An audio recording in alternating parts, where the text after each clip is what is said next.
Assalamu alaikum. Welcome to lecture number 28 of Software Requirements Engineering, CSE 305. And in today's lecture, we are going to talk about requirement engineering in agile methods. But before we get to it, we'll just quickly recap what we discussed in our previous lecture. So we started off with the previous lecture discussing traceability and importance of traceability, because the topic that we were covering in our previous lectures was requirement management or requirements management. We discussed that out of the 7 sub-processes of software requirements engineering process, this is a process which stays active longer than any other process, because we need to manage requirements throughout the development of the product. So what does requirement management entails? It actually is about managing changes to the requirements, and we discussed that changes in the requirements, they are inevitable. It doesn't matter what kind of software you are making, what kind of product you are developing, customer would want you to change some requirements, and there are multiple reasons of changes. We discussed that there can be customer priorities may change, the dynamics of the industry or the environment where the product is going to be deployed, that may change, or legislation may change, or maybe there is a new competitor in the market with the same features that you are trying to produce, or maybe you would want to make few changes in it.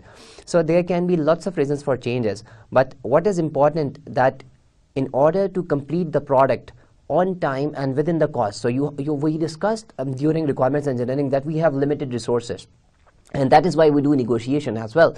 So within those limited resources, we have to complete the product. And if customer keeps on asking for changes in the product and you don't actually manage them properly, then what would happen in the end, that you will not be able to satisfy the client, because he would say that I wanted these extra features which are not in the product. Or if you get busy developing those features, then you will not be able to deliver the product on time. But when you manage requirements in a better fashion, then what we do is that we properly analyze each change request. We try to identify the impact of that change request, and by deciding the impact of that change request, we actually, by knowing the impact of that change request, we decide whether we are going to incorporate that change or not, or whether there will be any deviation in the schedule or in the budget that we already decided. And we discussed that in terms of requirement management, or requirement management concerned with 3 main things. Number 1 is changes, as I've just said, and number 2 is traceability.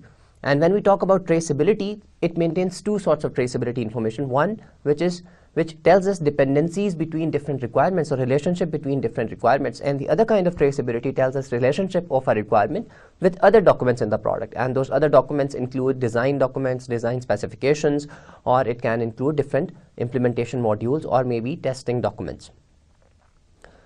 So in this regard, we said that traceability is at the heart of requirements management. Without the traceability information, it is not possible to do any kind of change impact analysis, or any kind of analysis of change in a particular requirement. And when we were discussing that change management process, we said there are 3 main stages of that process. So the first stage is where we identify a problem, then we analyze that problem and we generate a change request, and then comes the change analysis and costing stage. And we discussed this particular process, or this stage, in detail, and we said that within this process there are multiple things. We determine the validity of the change request, we identify the directly affected requirements, we identify the dependent requirements. And we do that by using the requirement traceability, which is one type of traceability that we have discussed. But then there is another step within this change analysis and costing process, which is the cost analysis step. And in our previous lecture, we specifically talked about it, that how using different types of traceability information, we can estimate impact of a particular change on schedule and budget of the project. And we discussed that what are those other types of traceability that can possibly be used. So we already know that using requirement traceability, we identify the directly affected, we have the directly affected requirements, and using this requirement traceability, we identify the dependent requirements. So we can say that using this type of traceability, we get a list of requirements. So we have this requirement list, but now we want to know that out of these requirements, let's say we also identify which one are or will be finally affected. And let's say this list had R1, R2 and R3, but we during the change analysis and costing process established that only requirement 1 is going to change, let's say. But now we want to know that if this particular requirement is changing, then what will be the impact of this requirement on time and cost. So we said that there are other types of traceability which we have. For example, we have our requirements architecture traceability. Similarly, we have a requirement design traceability, or we have a requirements and code traceability. So these three kinds of traceability types, they can be used to identify the tasks or activities.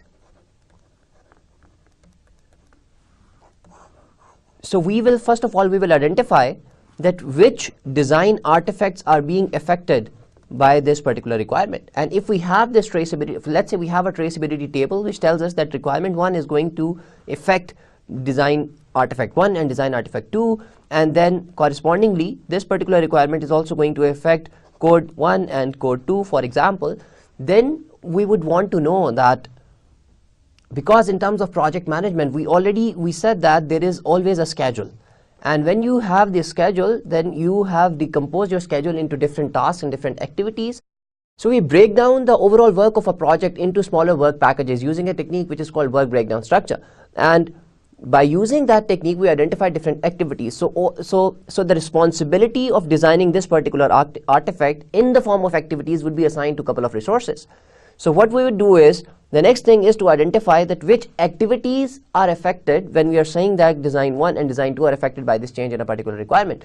And by identifying those activities in the schedule, for example, let's say these two activities are being affected, we would know the impact of this particular change in terms of time. So for example, we say that this activity is going to finish here, which would mean that this activity is going to start here, and this is going to finish here, and then this would start here. So there is a shift. So there is a shift in time, or there is a delay in schedule. So this is the delay in schedule. This portion is the delay in the schedule. So we know now that because of this particular change in requirement 1, our project has delayed for this much time. And we said one very simple way of knowing calculating the cost because of this delay in the project is that whenever there is delay in a project, then you would have to then there is always direct cost involved and there is indirect cost involved. Direct cost in the form of the money that you have to pay to your resources. For example, you have to pay extra salaries to your resources, and then your resources are going to use lots of other resources, which is in the terms of indirect cost. So you can calculate that, or you can estimate that, and then you will get cost as well. And similarly, we said that normally we have in project management, we have a budget as well. So project budget is that you have list of activities very similar to your schedule, and you decompose the overall estimate of the project on those activities. So we know that how much we are going to spend on a particular task in a project, and we know it in terms of different time intervals. So, and we can use that information to do cost analysis as well. So those were the two heuristics that we discussed, which can be used to determine the impact of a change in terms of time and cost on a project. And that was it from our discussion on requirements management. And we concluded that by finishing our discussion on requirement management, we have actually gone through all the sub-processes of software requirement engineering process. We started with inception, then we moved to elicitation, elaboration, negotiation, specification, validation, and finally we have talked about requirement management. So that in all is software requirements engineering and all the sub-processes of software requirements engineering. But then we started talking about that because we were discussing change. So we said that that there are some methodologies which exist out there which are proponents of change and which believe that change is going to happen. So why spend too much time on planning? So if my design is going to change, and if I spend too much time designing my product, then actually all that time is wasted. So that is what the proponents of these agile methodologies believe.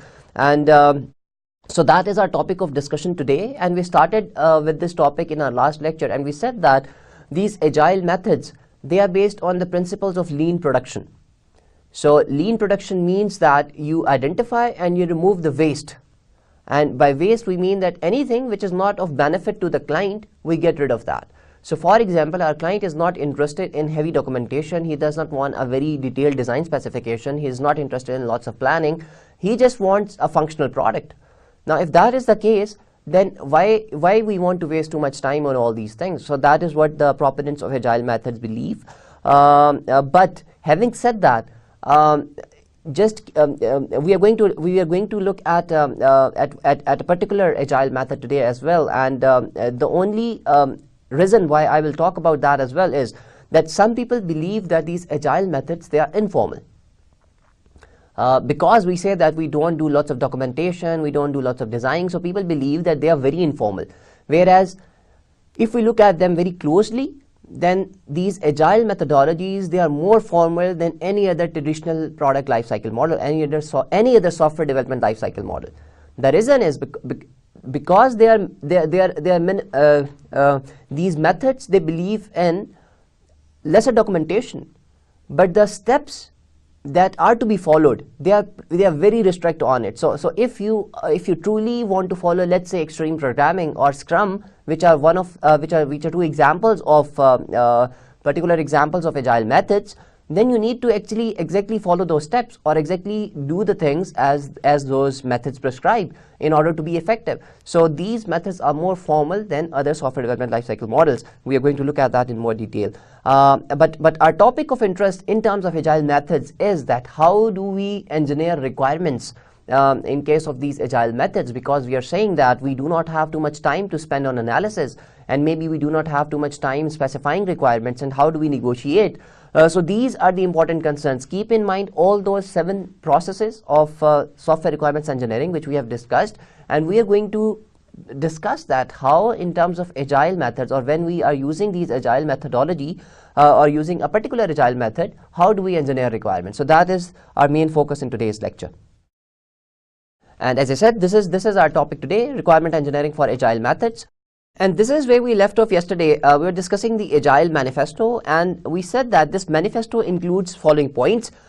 It gives priority to individuals and interactions over processes and tools. So they are not very strict on processes and tools, but rather more importance is given to individuals and interaction between individuals and between the customer. And that is why the next point is that the customer collaboration is given more priority over contracts.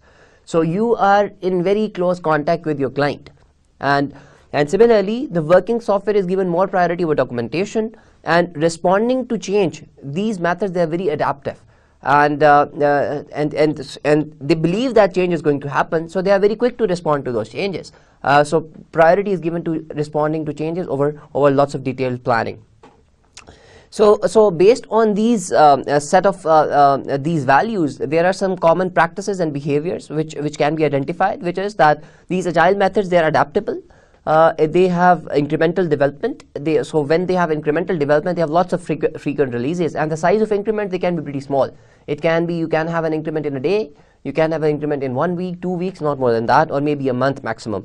And requirements prioritization before every iteration, or before each iteration, what you would do is that you would prioritize your requirements, because we believe that requirements are going to change. So when you plan your first increment or you plan your first iteration, what you are going to do, you are going to prioritize your requirement, and you will do that among your team and with the client as well. And you have a list of requirements which are prioritized, and you will start your development. You will decide, okay, these first 3 requirements I'm going to do in my first increment. But let's say you do that, and later on, during when you were in the process of developing that, you deliver that to the client, but then the customer requests a change in the requirement. And when the change happens, it can happen that a low priority requirement becomes a high priority requirement. So you do that prioritization again, and then you plan your next iteration. So we are going to discuss that as well. And the customer involvement is high. So that is one of the most important thing with these agile methods, that if your customer is not available, then agile methods are going to fail. So that is at the heart of agile development, that if it can only work if your customer is responsive. So you cannot expect that you will not meet your client for a couple of months and you are saying that you are following agile methodology. So that is not the case. It cannot work that way. Okay, so what are the ideal team sizes in agile methods? it depends. There are different methodology. For example, the Crystal family, they have different team sizes. So you have Crystal Clear, where team size is pretty small. You have 2 to 6 team members, and the biggest team size are in Crystal Red, which has 40 to 80 team members. So that is a very huge team size when we are saying of people who are following agile methods. Normally in our local industry in Pakistan, the size of these agile teams, they are pretty small. But there are examples of teams which are pretty huge, and they are following agile methods. It becomes slightly problematic when you have bigger teams. Now let's consider an example of Scrum. So one of the Scrum is a particular agile method which has and it involves a Scrum meeting every day. So what you do is you will meet your team every day. So now when we say that we have a team of 6 people, then it is pretty easy to meet with all those people.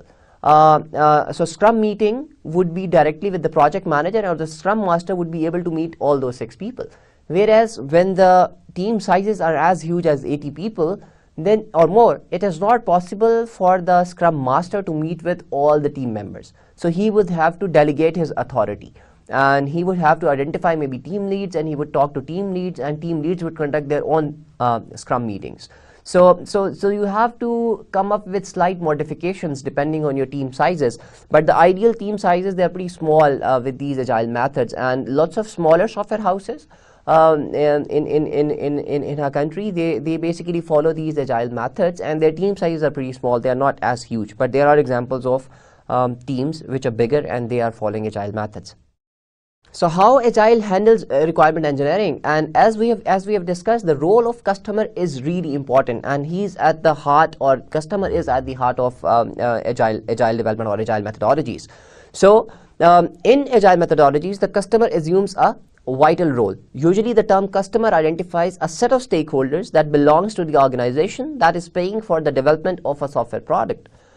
In case of mass products for which there are no organization paying directly for the product, the development team has to identify an expert in the area that is able to act as the customer and participate in the development of the product. So for example, if you are developing an in-house product, then you have to identify a customer. So you have to identify somebody who is going to prioritize those requirements with you, who is going to look at different releases that you develop, who will give you feedback.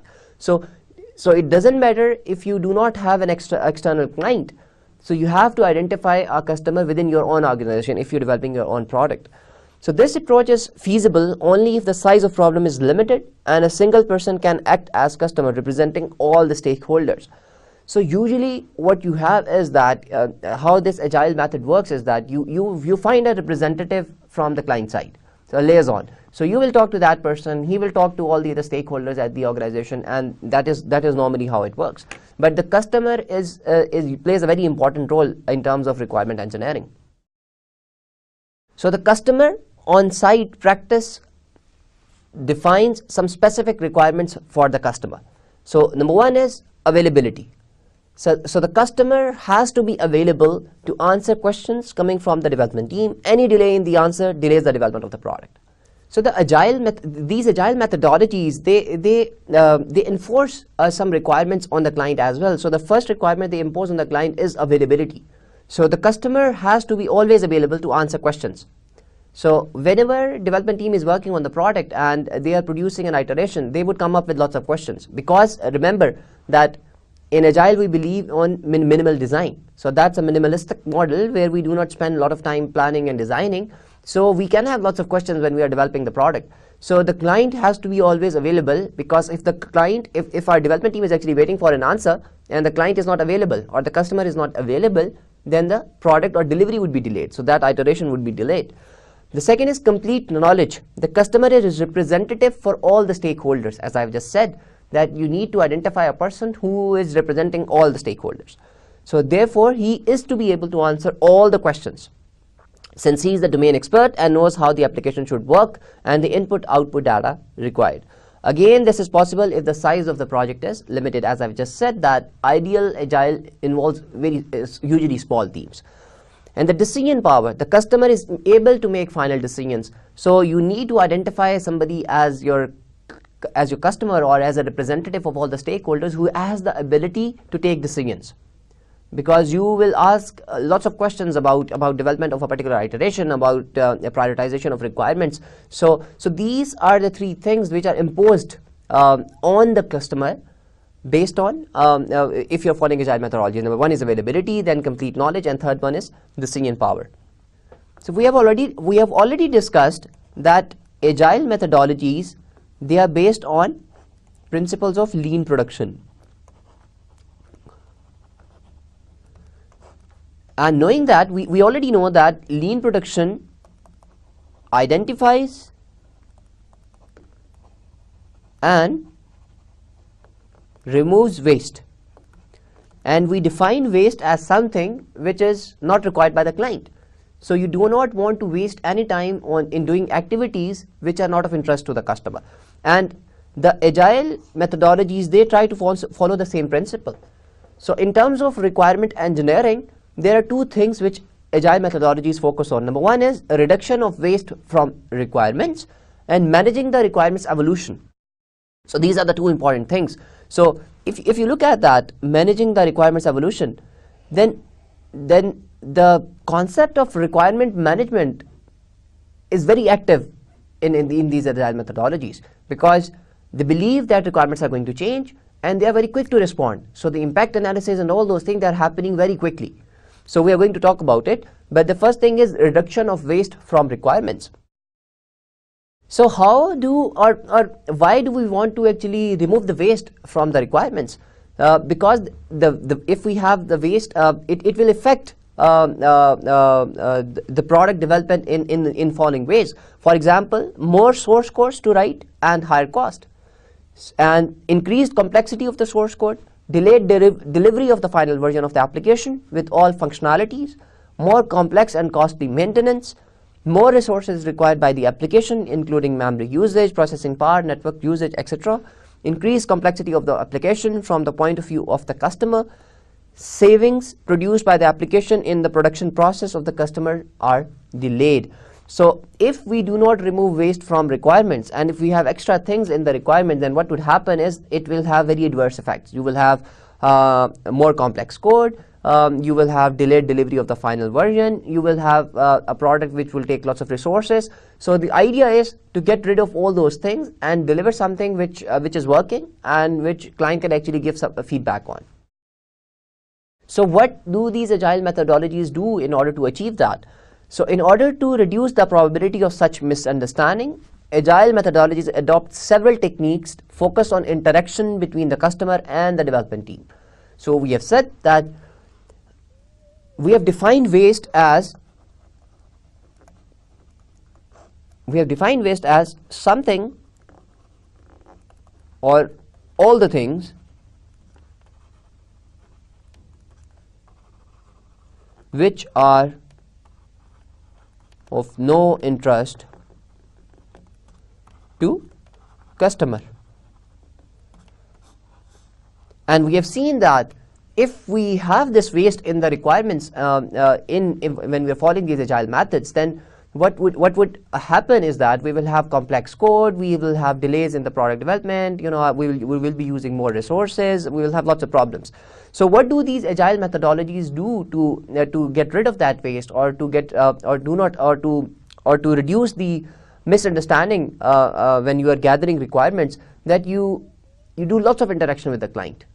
So when we are involving, or when we have lots of interaction with the customer, we are actually ensuring that we are on the same line as the client, and we are not doing anything that the client does not want. So that is important to understand. So how do the agile methodologies go about it? So the whole development team collects requirements from the customer. So rather than one requirement analyst going and talking to the client, the whole team involves in this process. The requirements are collected using a common language, direct interaction between the development team and the customer, and requirements splitting. So these are very important concepts, that if you look at traditional software development lifecycle models, then you normally assign this role of engineering requirements or gathering requirements from the client to requirement analyst. And then there is a gap between the development team and the client. So the persons or the people who are responsible for actually developing the product, they may not ever see the client, or they may not ever talk to the client. So then there is a huge gap in what the client wants and what this guy here is going to deliver to the client. But whereas when we say we are following agile methodologies, so we get rid of that middleman and we say, okay, these developers, they are given this task or this responsibility of gathering requirements from the client. So everybody is on the same page. So we are using a common language to gather requirements, and development team is directly in interaction with the client. So these are the principles through which we ensure that the waste is removed. And then secondly, another important concept when it comes to this waste management is that requirements are prioritized. As we said when we were discussing some common practices or common values of agile methodologies, that requirements are prioritized before each increment. So before each iteration of your product, you are going to prioritize your requirements. And when we do that, so we know that, okay, this is what the client wants next. So we are clear on that. And secondly, we have very frequent releases. So we develop something, we give it back, we take it to the client. So we will not do that we will keep on working on product for 5-6 months and then we will show it to the client, and at that time client says, no, this is not what I wanted, and you guys really started on the wrong foot.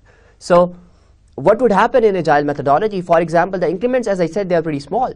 In case of extreme programming, the maximum size of an increment is 2 weeks.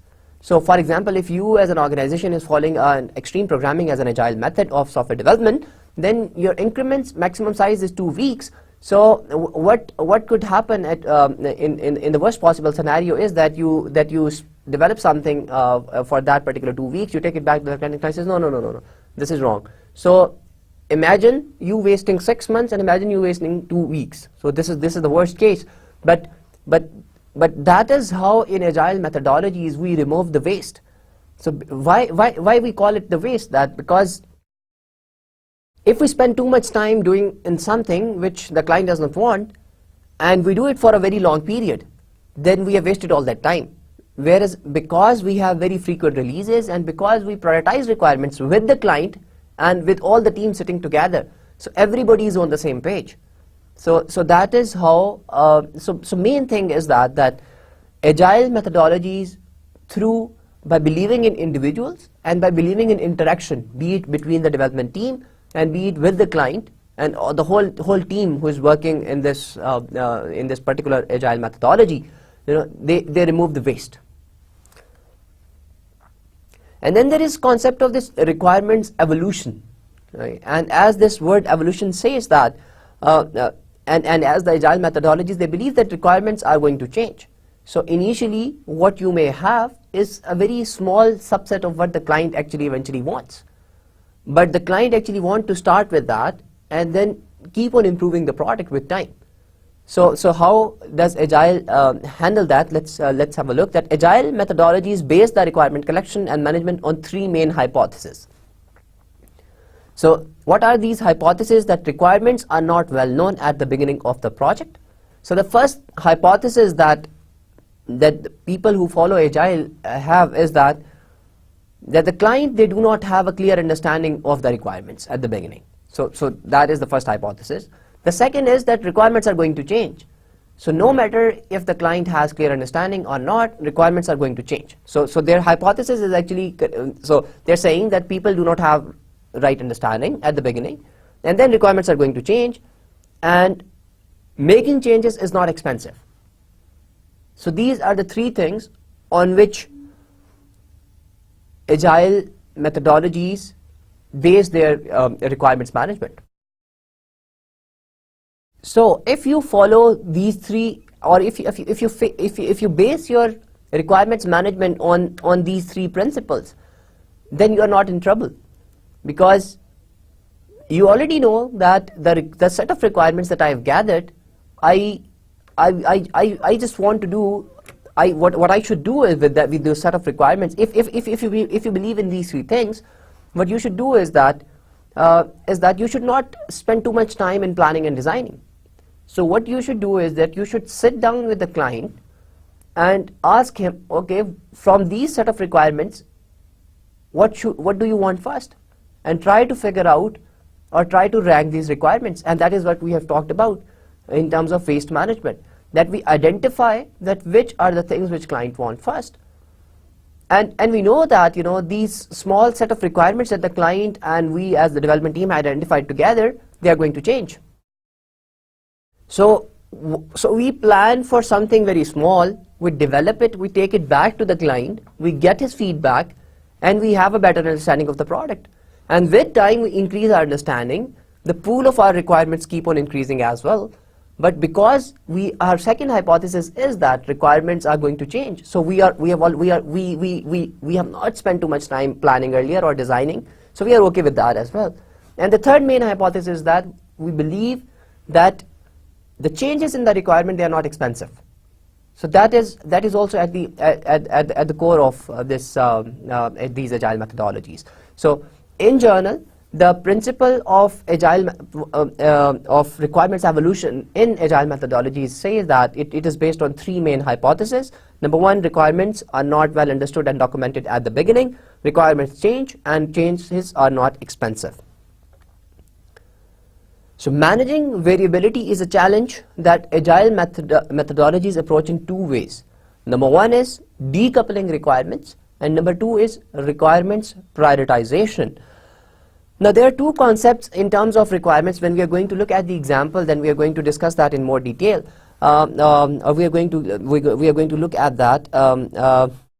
So there are two concepts. So as we said, in normal product development, what we do is that we talk to the client, and maybe there is this requirement analyst who talks to this client and identify lots of usage scenarios. So we end up with lots of scenarios. And we said that what we might do after we get these scenarios, we might do some analysis, and on the basis of this analysis we perform negotiation, and then we specify. So that is the traditional sub processes of software requirements engineering that we follow. But in terms of these agile methodologies, there is a very important concept which we follow to some extent in when we are doing gathering requirements for any other product, is of decoupling requirements.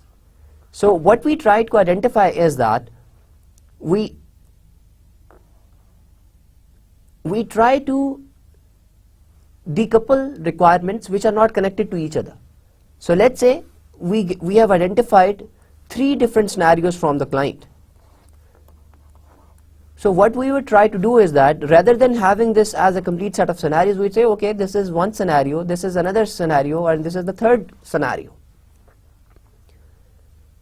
And on the basis of, first of all, by decoupling these set of requirements or scenarios, the next thing that we do is that we prioritize them. So we would say, okay, number 3 is most important, so we'll give it a high priority, we'll give a medium priority to 2, and we'll give a low priority to 1. And then we'll start worrying about 3. Because remember that the first hypothesis, that requirements are not clear at the beginning. So we'll start off with the very high priority requirement. We develop that, we take it back to the client, get his feedback, and maybe we will come up with some new requirements. And or there may be some changes in the product that we've already delivered to the client. And and this prioritization we do before planning each iteration. So this evolution is handled in this fashion, that we decouple requirements and we prioritize requirements. So we are going to look at a particular example of one of the agile methods, and then we are going to discuss these things as we go along as well. What about non-functional requirements? So we know that the functional requirements, they are handled in this fashion, that you decouple requirements, you prioritize requirements, and then you have very small increments. You develop a product, take it to the client, and get his feedback, and based on the feedback you plan the next increment. But what about non-functional requirements? So agile methodologies do not provide any widely accepted technique for eliciting and managing non-functional requirements. The need of specifying non-functional requirement is less important than in other contexts due to the continuous interaction with the customer. So after every iteration, the product is released and the customer is able to test the product. If he identifies problems related to non-functional qualities, the team can adapt the system to meet such requirements in the subsequent iteration without affecting the schedule too much. So in Agile, there is no formal technique which is used or which is defined to handle non-functional requirements. And as I said, that when you develop each increment, you will take it to the client and you get it accepted. And when the client sees an increment, and if he sees any problem with the reliability or availability or any of the non-functional features of the product, then he will tell the development team in his feedback that, these are the problems that I've identified in this iteration. So the development team would ensure that these things do not happen in the next iteration. Or what they would do is that there are different concepts used by different Agile methods to improve the already delivered delivered modules or already delivered product.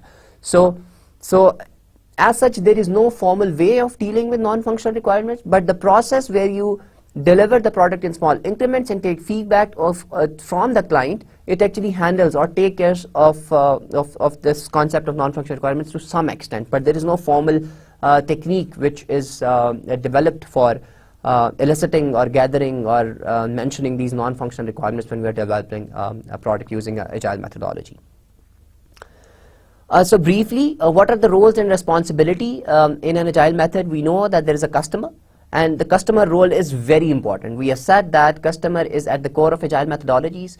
We have seen that the customer involvement is very important in identifying requirements, in prioritizing requirements, in giving feedback. So these are the three very important things, and we have talked about removing waste. We have talked about evolution of requirements, and all those things. We have talked about requirements management in terms of Agile methodologies. In all of these three main principles, customer is always there. So the customer role is very, very important. And developers, in Agile methodologies, we generally believe that the quality of developers, they need to be good.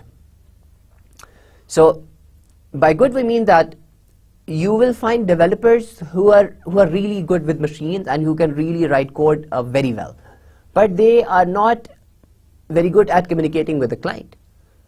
So when you have an Agile team and you are truly following an Agile methodology or a particular Agile method, then you need developers who are very good at all these aspects, who are good developers as well, which is their job, who are also good in communication and talking to the client as well. Because as we say that one of the techniques which we use to remove waste from this process of requirement engineering is that the development team is directly in touch with the client. And if your development team is not capable enough to talk to the client, then you are actually not doing that properly. So this is something which is very important. Then you have managers. So in Agile methodologies, managers have to create and sustain a framework for the establishment of a productive interaction between the development team and the customer. So the manager is always there. When planning an iteration, he is there with the development team. When the development team is talking to the client, and so they are there as well. They are overlooking all these things.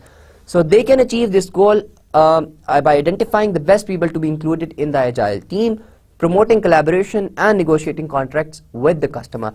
So the role of these managers, it is important in the way that they manage this whole process of development within this Agile methodology.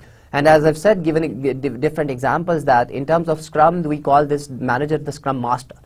So he is responsible for looking after that, whether different people who were assigned different tasks for a particular sprint in Scrum, whether they are following it or not, and what is the status of each task, and whether the product and what is the status of a certain deliverable that we had to give to the client. So the role of manager is important, but the most important role is of the customer. Customer availability is required. Customer knowledge is required. As we said that Agile methodologies, they impose some requirements on the customer. Number one is availability, and then decision power and knowledge. So these are the three things. And then we have seen that Agile methodologies, there are two concepts which Agile methodologies use in terms of requirement engineering. Number one was removal of waste, and second is requirement evolution. And we saw that we say that there are different techniques which are used by Agile methodologies to remove waste, and all these techniques, they involve customer. So customer interaction is very, very important. So customer availability, its interaction, the amount of feedback he gives, that is very important for removal of waste. And similarly, for requirement evolution, customer feedback is very important. And then we talked about developers, that developer as a role is different when you're following agile methodologies than maybe if you're following a traditional model. Because in traditional models, you have people or you have business development managers, you have analysts who go and talk to the client. And they are good at communication, they're good at talking to client, they're good at getting things out of different stakeholders. But whereas when you're following agile methodologies, so you need developers who are a complete package. So they are good at development, but they are good in talking with the client as well. And then your managers, they have to ensure that they provide a framework where all these things are happening or functioning properly, where the developers, they are talking properly to the client and things are being delivered to the client on time, and all these things are happening as you have planned. So as we said, there are lots of agile models which have been proposed to date. I mean, it's an exhaustive list, but these are just few of those. We have extreme programming, we have adaptive software development, we have Scrum, dynamic system development method, Crystal, feature-driven development, agile modeling. There are many more. And what people do is that normally that they adapt a certain agile methodology and they try to change it accordingly. I talk to lots of people in industry, and the problem that they have is that they say, okay, we are following agile methodology, but it's not effective. So as I just said, that they are not being formal with these agile methodologies, and generally they believe that because we are following agile, so it can be informal. But that is not the case. If you are following extreme programming, for instance, then you need to follow all the practices that are prescribed by extreme programming. For example, one of the concepts that we have just discussed, as a role, developers should be allowed to talk to the customer. Maybe the manager is sitting there to supervise this whole conversation, but if that is not happening, then you're not following agile properly. So because at times, and this is something, an ethical problem with our industry as well to some extent, that developers are not allowed to talk to the client at times, and only the managers that talk to client. Because there is a perception that the teams or the size of software houses, they're pretty small, and there's a perception that the developers, they might start working with the client separately on their own. So there is this ethical problem that we need to discuss, and we need to get rid of that from our industry. So ideally, the developers should be allowed to talk to the client, because that is what agile is based on, and we say that we remove waste by actually doing that, because we remove the gap between the guys who are developing and the guys who actually want something to be developed. So we want them to talk to each other. If that is not happening, then maybe that's one of the problems. So we are going to look at one of the agile methods, and that is extreme programming. And let's say, so why do we call it extreme? Let's look at the definition of that. So it takes an extreme approach to iterative development. And when we say extreme approach, by definition, it says that you can develop multiple increments per day. You may not do it always, but it can happen that you have developed something, you have showed it to the client, and client says, no, I want this small change in it. So your development team sits again, and they make that change and send it back to the client. So this can happen, that you have multiple increments delivered to the client in a day, and increments are delivered to customers every 2 weeks. So you can have multiple builds sent to the customer each day, but the size of increment at maximum can be 2 weeks. Okay, you cannot have an increment plan which is for more than 2 weeks. So that is a limit that extreme programming puts on the size of increment. All the tests must be run for every build, and the build is only accepted if the tests run successfully. So it doesn't matter if you are sending multiple builds in a day, you have to run all the tests on that build to ensure the quality. So remember, we said that there is no formal way of actually knowing or determining that or recording the non-functional requirements using agile methodologies. But what it says is that it's pretty strict on this quality, and the testing is performed very thoroughly. So you can have test cases which are actually checking reliability, availability, or performance of the product. And what it says that whenever you produce a build, or whenever you have to send a build to the client, you have to run all the test cases, and the build is only successful if all the tests are successful. And again, XP values or extreme programming values, they are same as we have discussed with all the agile methodologies. It believes in communication, and communication is between the development team and with development team and the client or the customer.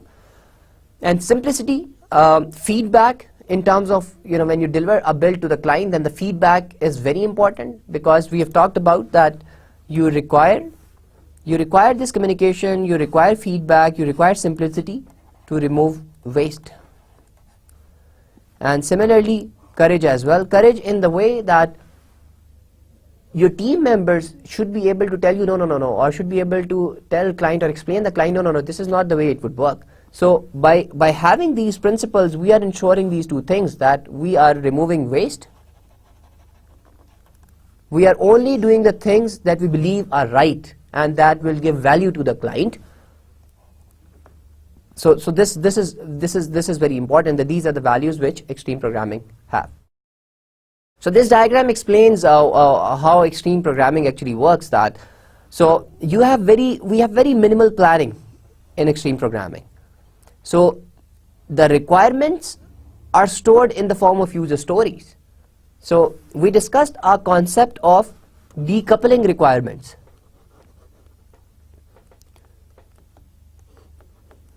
So when we said that one of the things that extreme programming does to remove the waste is decouple requirements and then prioritize requirements. So the requirements, they are elicited from the client in the form of user stories. So we do not say requirements as such when we are following extreme programming, we say user stories. And these user stories, one of the practices that are to be followed when you're doing this extreme programming is that you have these small story cards. So the size of the card is pretty small. It's not a full A4 size sheet, it's a very small card. And you try to write a particular scenario in that card, and if that card fills up, then you say, okay, that would be enough work for 2 weeks, because remember, the size of an increment cannot be more than 2 weeks when we're following extreme programming. So there is this concept of user stories, and by following this concept, using those story cards, we actually ensure that these user stories, they are small, and we automatically are including this decoupling concept, that we are decoupling different requirements.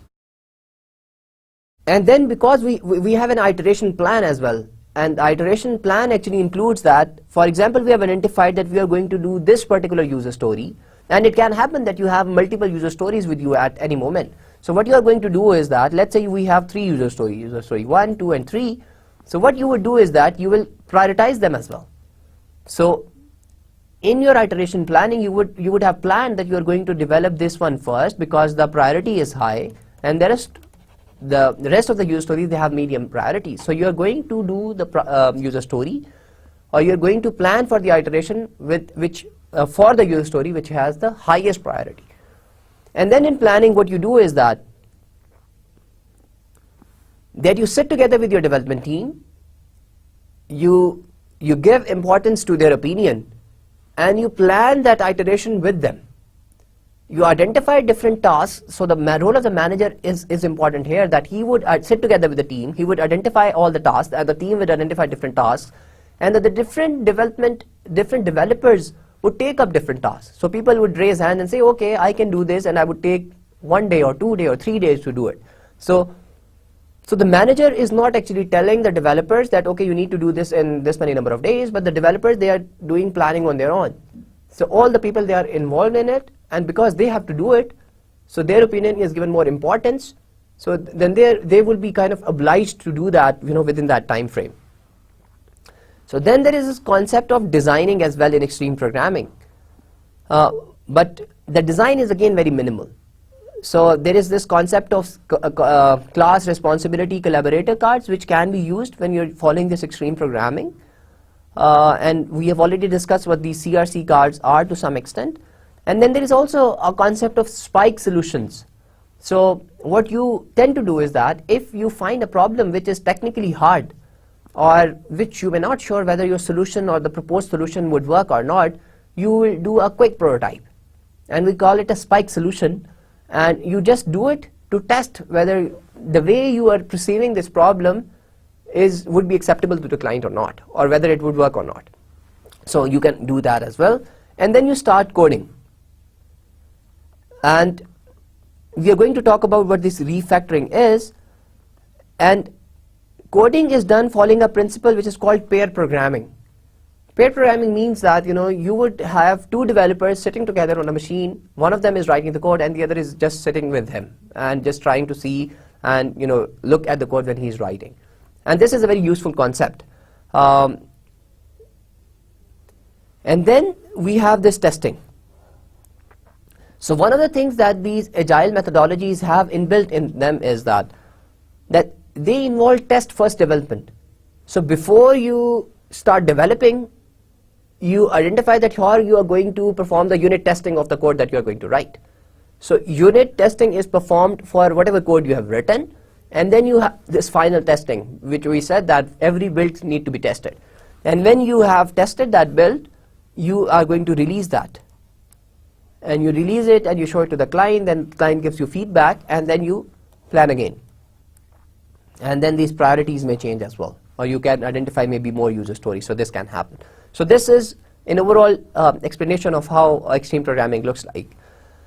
So now what is planning in extreme programming? It begins with creation of user stories.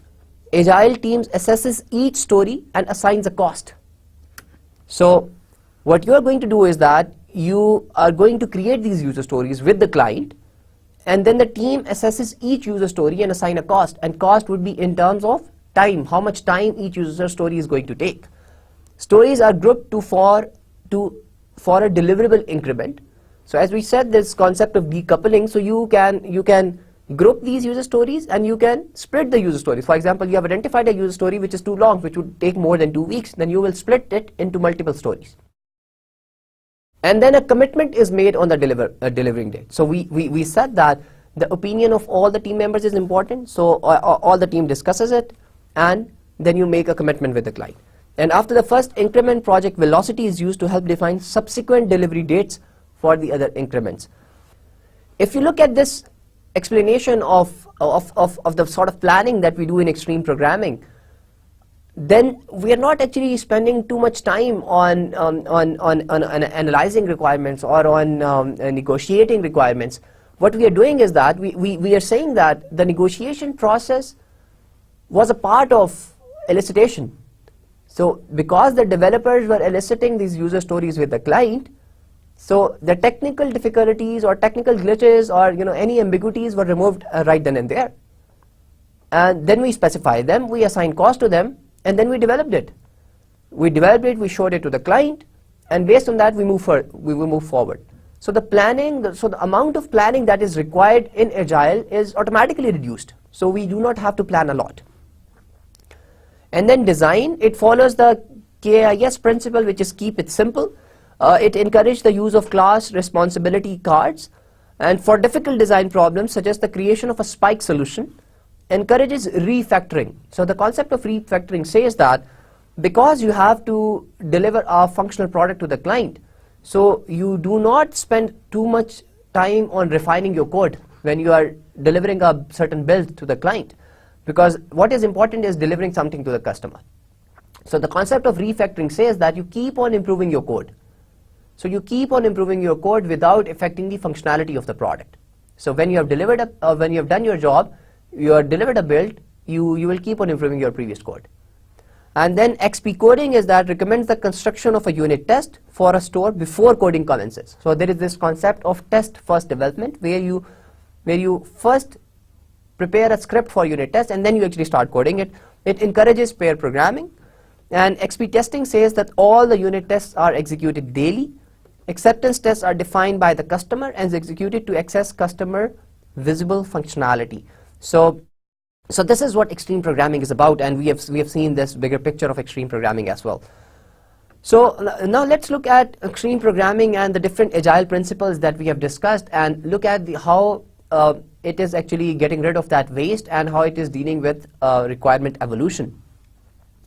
So the first thing is the incremental development is supported through small and frequent system releases. So because we have small and frequent system releases, we are getting rid of that waste. So the customer involvement means full-time customer engagement with the team. So again, customer is fully involved, so it is taking care of that. People, not process, through pair programming, collective ownership, and a process that avoids long working hours.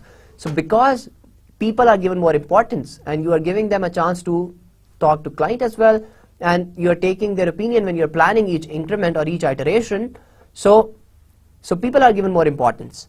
So by doing that, we are actually ensuring that we are removing waste. And change is supported through regular system releases. So again, this, as I said very early on during today's lecture, that requirement management, it deals with the changes, and this extreme programming, it has it in it, that because extreme programming has the small or very frequent releases, then the change management is actually built into it, because we do not actually need to do that detailed and impact analysis, because the size of increment is pretty small.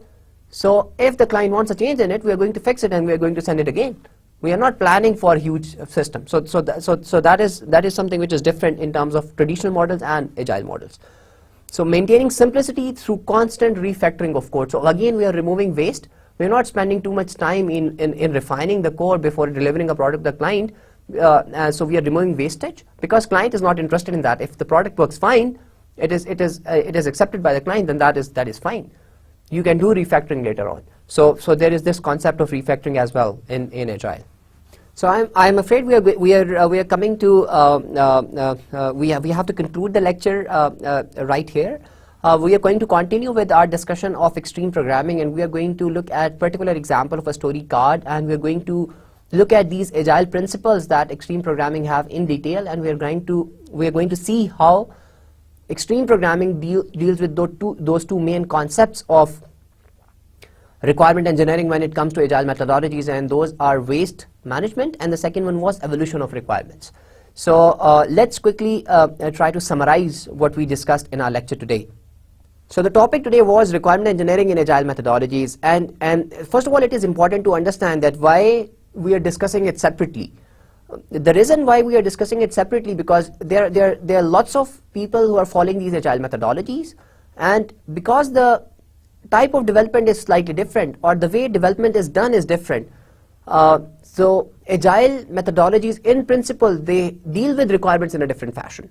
So we most of you are going to be practitioners in the industry, and you are going to actually work for different software houses, so you need to know that how requirements are gathered for these agile methodologies, and how things are done, which are slightly different from the general requirement engineering processes that we have covered. All that knowledge is useful. So when we discuss it, it does not mean that all the things that we have covered in different requirement engineering sub-processes, they are useless, but it's just that they are done in a different fashion. So their knowledge is important, but we need to know that how things are done when people are following these agile methodologies. So we discussed that in agile methodologies, the concept of requirement engineering is based on, so there are two things which agile methodologies do. Number one is that they reduce waste. So there is this concept of waste reduction. And the second concept is of evolution of requirements. So the requirement engineering is based on these two concepts, that we do not want to develop anything which the client does not want, and secondly, there is this concept of that requirements are going to change. So these are the two main things on which requirement engineering or the requirement elicitation, all these things that are related to requirement are based on in agile methodologies. And how do these agile methodologies, they deal with this problem of waste reduction, is that in all the techniques that they deploy, customer involvement is very high. So what you do is that you involve customer. So what you do is that you involve customer and you increase interaction between your team members and the customer. So we know that in traditional models, what we used to have was, we used to have a customer, and between a customer and a developer, we used to have a requirement analyst. So now what we are doing is that we are getting rid of this guy, and developers are directly in communication with the client. And by doing that, we are saying that we are getting rid of all the conflicts, all the contradictions, all the ambiguities. So when we are doing that, we are sort of getting rid of all those problematical requirements. So just keep it at that. By doing so, we are removing waste. But there still can be some of these things, that we are going to discuss that when we look at evolution of requirements. So we are saying that by increasing interaction between our team and the customer, and by increased customer involvement, we are trying to remove waste. Then another thing which agile methodologies does is that they decouple these requirements. So requirements are decoupled and then they are prioritized. And that prioritization, which we already discussed in negotiation when we discussed the requirement engineering processes, is done before each iteration. So when you are planning your next iteration, you look at that prioritization again. So that is the concept of waste reduction, that through these techniques, by deploying these multiple techniques, we are saying customer involvement is increased, developers are talking directly to the client, we are decoupling requirements, we are prioritizing requirements. By using these multiple techniques, we get rid of waste from requirements. So the second concept is evolution of requirements. And by evolution, we say evolution. So in extreme programming, this principle of evolution of requirement is based on 3 hypotheses. So what are those 3 hypotheses? The first hypothesis says that requirements are not clear at the beginning. So the first thing is that when you begin your product development, then requirements are not clear. So that is the first hypothesis. The second hypothesis is that requirements are going to change. So that is the second thing. And then the third thing is that change is not expensive.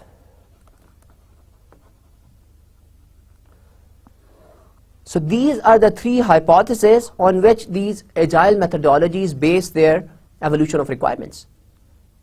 Or this is the second main concept of agile methodologies related to requirement engineering. And if you look at that, then lots of problems or lots of sub-processes knowledge is actually used in that. There is this concept of requirements management. There is this concept of validation. So we are saying that because requirements are going to change, we are not going to worry about that at all. And we are going to believe that requirement changes are not very expensive to do. And how these agile methodologies deal with that is that the size of increments are very small.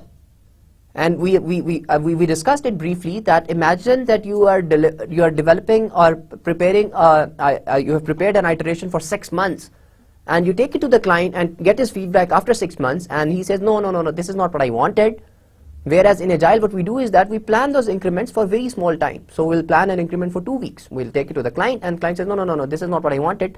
So the amount of time that you have wasted is very small in comparison to, and secondly, if we look at this concept of waste reduction, because the development team is directly in touch with the client, then the chances of that kind of problem is pretty small in comparison to the other models. So by using different values which are inbuilt into these agile methodologies, they handle or deal with requirements in a different fashion. Okay.